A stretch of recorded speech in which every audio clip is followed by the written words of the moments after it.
దేశవ్యాప్తంగా కులగణన 50% రిజర్వేషన్లపై రాజ్యాంగ సవరణ చేపడతామని కాంగ్రెస్ మేనిఫెస్టోలో పేర్కొంది.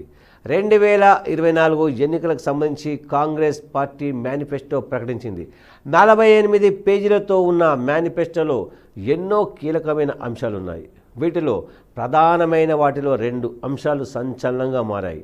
దేశవ్యాప్తంగా కులగణన చేస్తామని ప్రకటించింది కాంగ్రెస్ పార్టీ.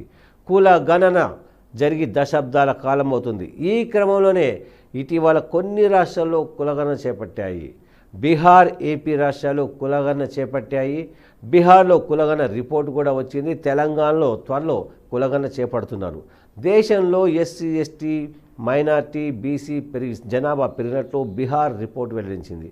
ఇదే సమయంలో కాంగ్రెస్ అధికారంలోకి వస్తే దేశవ్యాప్తంగా కులగణన చేపట్టనున్నట్లు సంచలన హామీ ఇచ్చింది కాంగ్రెస్ పార్టీ.